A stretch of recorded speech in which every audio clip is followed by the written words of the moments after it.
Excellent. All right. So just to introduce myself, so for those that don't know me, my name's Jane. I'm one of the level five tutors on the Wednesday morning cohort. So, I guess in terms of today's session, so this is a CPCAB overview session. So, my experience has been entirely CPCAB based. So, apart from completing a psychology degree somewhere in the dim and distant past, my experience is purely CPCAB, both from a student and a tutor perspective. So, really the purpose of the session today. So it's a relatively short session. It's a 30-minute session, and it's really to give either those that are completely unfamiliar with the course structure and assessment of the CPCAB, or perhaps those that have completed their training a long time ago and wanted a refresher. So it's just to kind of give an overview. Please just stop me waffling on, ask any questions, any thoughts, just, it's really laid back, it's informal, just stop me. Jane, can I Yeah, just of ask, course. will you give us notes or have we got to make our own notes? What I would say, Mandy, is this is really based on the handbook. So Right, you've already got the okay, information there. So I wouldn't say it's terribly needed to make notes. I'm not going to send out excellent. any slides, Okay, but if there are any kind of things that you think, actually, yeah, that's quite useful for me, then, okay, please do that for your okay, sort of brilliant. Thank question. you. I'm No gonna. problem. Yeah, so as I sort of said there, Amanda, you led into that. So this is really based on the course handbook. So that would have been sent to you. I think Joe sent it again actually last week. So that is a bit like your course Bible. There is so much information in there, and that will give you um, a lot of information, including about the CPCAB and the assessment process and structure. So please do read through it. It's quite a long document, but it will benefit you. And, any questions from the handbook, direct those to your own tutors. The other thing I may refer to today is something called the Level 5 Resources folder. Now, you haven't got that yet, so don't worry thinking, gosh, where is that? You haven't got that yet. This is a OneNote folder which will be sent out to you 3 weeks before your course starts. So we're actually talking about next week, aren't we? Or the week after, because the time is really cracking on. So just like your own portfolios that were sent to you, the level five resources will be a portfolio of resources, course documents, material and additional reading to support every single week that you attend the course. So again, it's a huge amount of information that's there to support you. And also in that level five resources portfolio, what you'll have is some really handy little videos and tutorials that Joe primarily has recorded to help you with the how. So today is a bit like the what, it's like a bit of an overview, but the actual detail of how to upload, for example, a document into your portfolio or how to claim criteria, that's all going to be provided in that level five resources folder. So lots and lots of support for you guys around that. And that includes all the IT kind of stuff, that sometimes we can all, including myself, get a bit stuck on. So, that's there for you as well. All right, so let's talk then about CPCAB. We keep using these letters, don't we? But what do they actually mean? So CPCAB actually stands for Counselling and Psychotherapy Central Awarding Body. This is a very long title. And essentially, it's the only national awarding organisation that specialises exclusively in counselling and psychotherapy courses. And also, of course, in the qualifications that come with that. So it's very different from purely academic university routes. And that difference is primarily around the CPCAB courses are more practical and they're more experiential in focus. So it's all about how you're putting your learning into practice. So the CPCAB model is based on 7 learning outcomes and associated criteria. And what we mean by criteria here is the exact checklist of skills, behaviours, and knowledge that you must prove you can do to pass the course. So we're talking about the evidence that you're providing that you're competent and you're going to pass the course. So I'm just going to share my screen. So the screen that I'm going to show you now is a page from the handbook. So let me just do that now.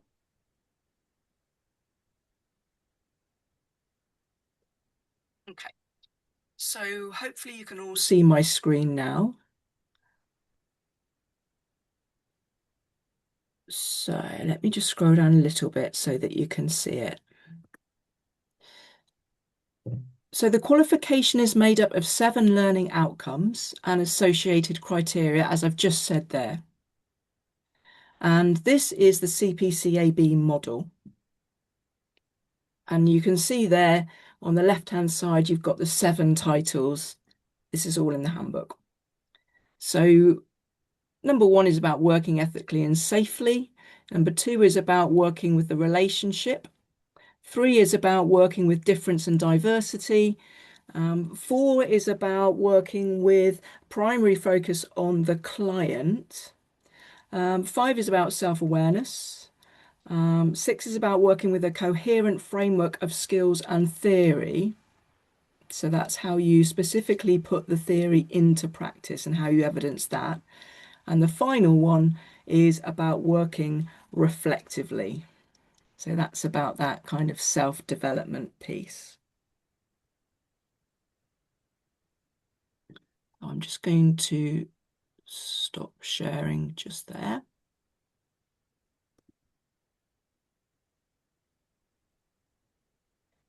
Okay, so you will claim criteria through the work that you submit within your portfolio. So your tutor would have sent you your portfolio, which is currently blank. So I'm just going to do a quick screen share just to show you what the portfolio looks like. You've all got it, but just so that we know what we're all talking about here. I'm just sharing mine briefly.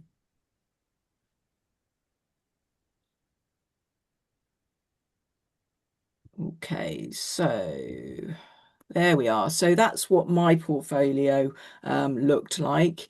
Yours will look identical, except that you won't have anything in yours yet because you will be putting documents in here. So you've got your titles along here. So you've got your journal, for example, you've got your learning review, and then you've got some of the assignments here as well. So the way that you are going to be evidencing is by looking at the criteria as you go through the course. So what I would say is there's definitely a balance between the criteria and the learning. So some people, which is understandable, can get really caught up on criteria. I would say that you will get the criteria. You know, that will come naturally. So try not to over focus on it.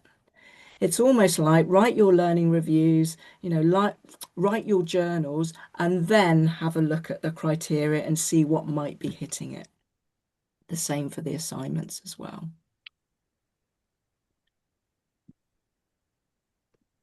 Okay, just stopping sharing there.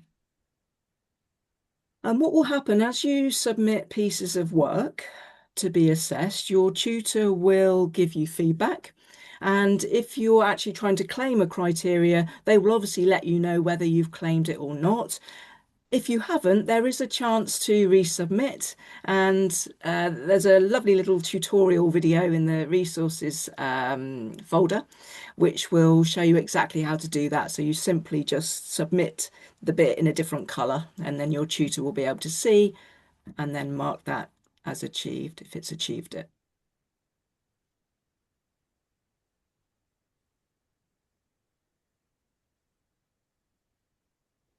Okay. Okay, so the other bit probably with the CPCAB, just to let you know about, is something called a CAS sheet. So a CAS sheet must be submitted at the front of any piece of work that you are trying to claim criteria for. It's simply a document whereby you and your tutor can easily see whether you've actually got the criteria or not. So a cash sheet has got to be in front of each document that you are submitting criteria for.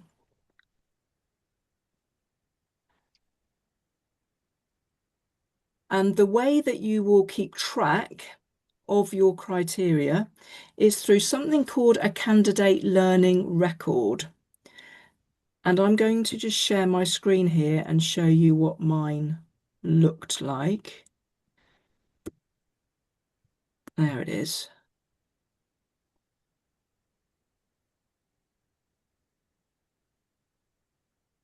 Okay, so this is what a candidate learning record looks like. Again, you'll be accessing this from the Level 5 resources folder, and then you'll be uploading that into your own portfolio.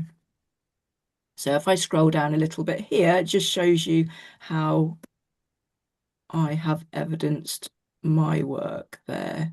Just going to scroll down a little bit.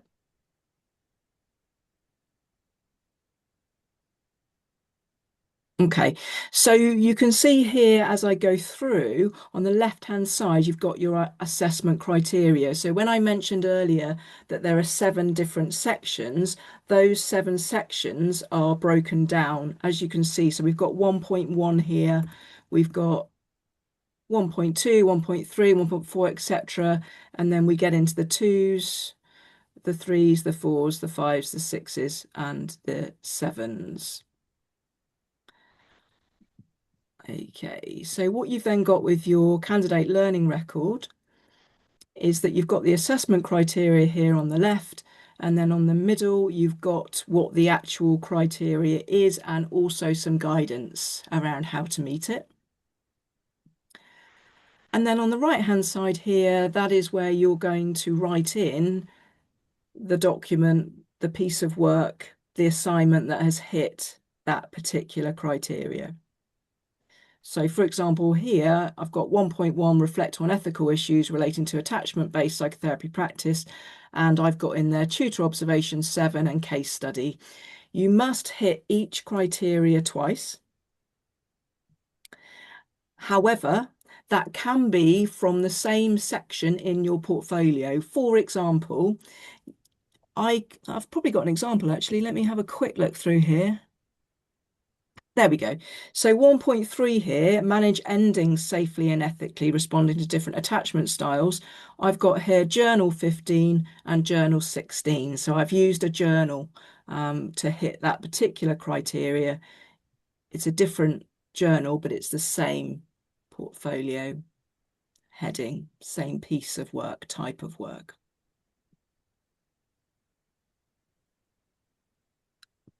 Okay, so I'm going to stop sharing. Sharon. If you hit criteria using your journals and tutor observations and none of or marginally amount in the assignments, what if you don't pass the assignment but you've hit the criteria in other areas? Yes, so I hear what you're saying. So the as the assignments have their own assessment criteria, Right. and that's quite clearly structured. So there are, I believe, from the top of my head, remembering 4 different sections. So it ranges from excellent right to needs to resubmit. So that's the assessment criteria for the assignments. However, you can then use your assignments to claim criteria. You don't As have well. to. Yes, exactly. Right. You don't have to. It's entirely up to you what you use, to claim your criteria. Thank All right. So that's probably the information that I was going to deliver to you today. I wanted to leave some additional time for any questions or anything that I've said there that might feel unclear. Anything from anybody, anything that anybody wants to ask at all at this point? Don't think we're going to know until we use it. I think, it's just like I've done it before, but I was really overwhelmed with it on my level four, just like really panicked about it. But like you say, it's the content of the course should tick the boxes of the criteria. Yeah, I think you're absolutely right. It's Mm, such a good point, Mandy, that this is all well and good, but mm, until you actually start to produce pieces of work, start to create learning reviews and journals and assignments, does it really make sense? mm. And of course your tutors will be there guiding you through, as well. And I totally agree with you, Mandy. When I went through that candidate learning record, it's like, oh my Yeah, goodness me, there's yeah, like 50 odd pieces of criteria. How are we going to do this? yeah, yeah. I would say it happens pretty naturally. It's a 9-month course, as Yes, well. yeah, yeah. And there's plenty of opportunity. There's loads of opportunity for criteria. And actually, we get to the end of the course and we're like, okay, only 2 pieces, need to be evidenced in that CLR. We know that you've done loads more, but just stick 2 in those for each piece. Mm. Yeah. All right. Sharon. So, like Mandy, I did the CPCAB for my level four and level three, I think. Mm. But the criteria was laid out for us to hit if you go, well, this assignment hit that criteria. So the headings of material we get, would that give us an idea or we just wait until we see? Yeah, do you mean the assignments particularly? Yeah, Yeah, yeah, assignments yeah. and any heading. Do you give us direction on the journals, for instance?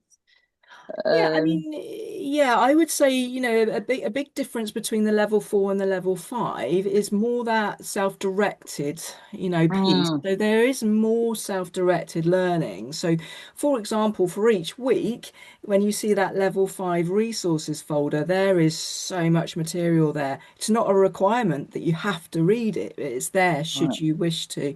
And that sort of theme follows through. However, I would say it's a balance, as well. So, okay, as you say there, Sharon, there is some really detailed documents around the assignments and some guidance around those. And as you're reading through that, you're going to get to know this criteria really well. You right, will probably be thinking, okay, okay, so actually, if I'm doing the case study, this is really going to be around the sixes. This is about how I've really applied this theory into practice. So it becomes pretty clear, as you're going through it.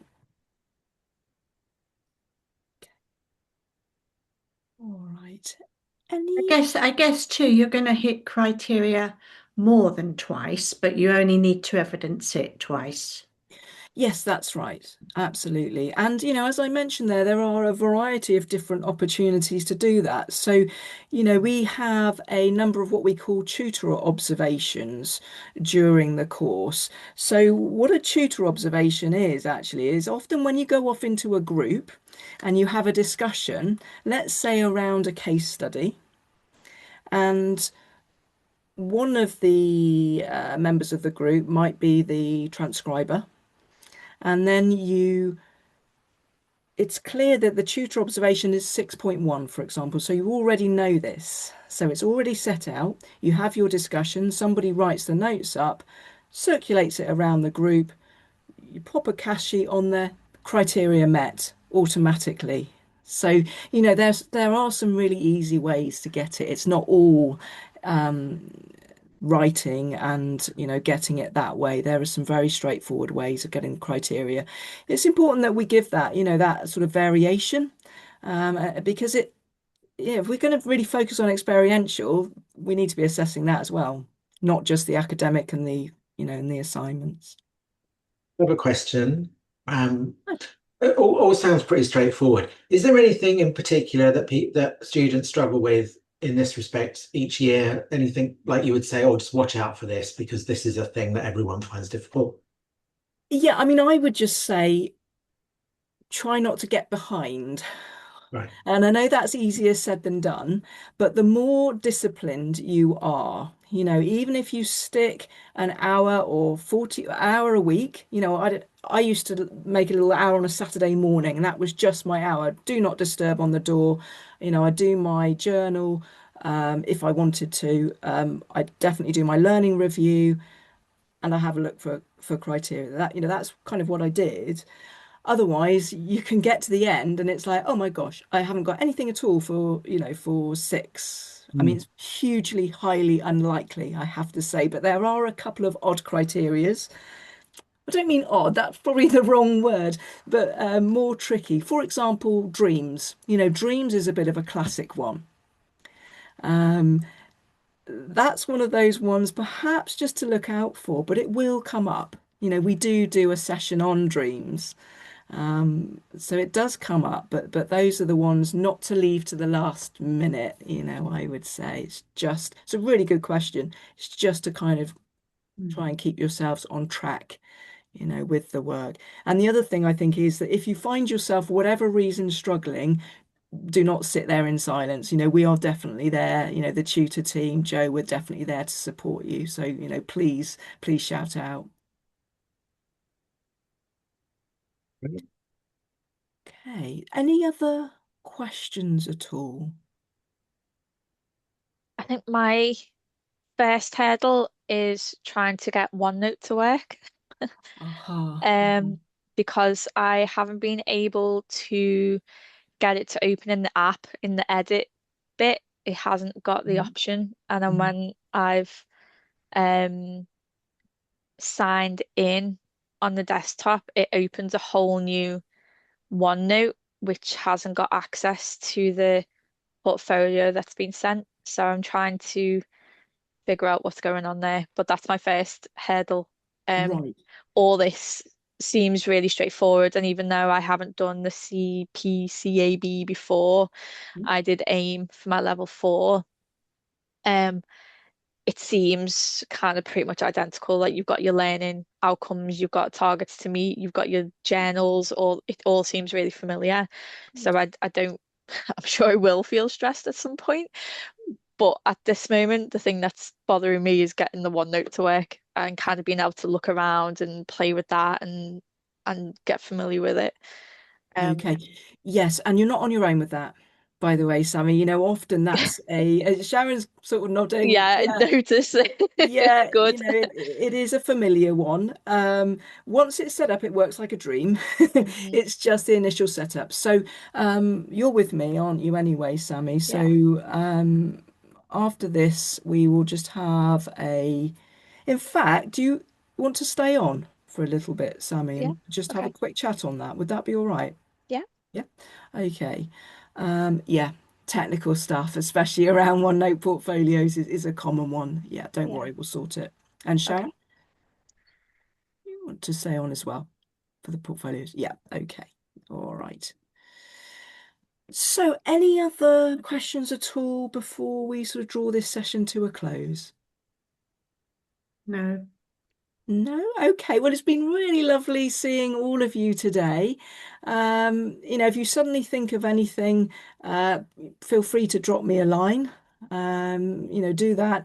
But if not, enjoy the rest of your summer. And, I'm sure that our paths will cross, in some way, even if not directly. So take care of yourselves, won't you? Bye bye for now. Yeah. Thank Bye for Okay. you. now. Thanks very Thanks, all. much. Pleasure. Bye Bye. bye. Bye.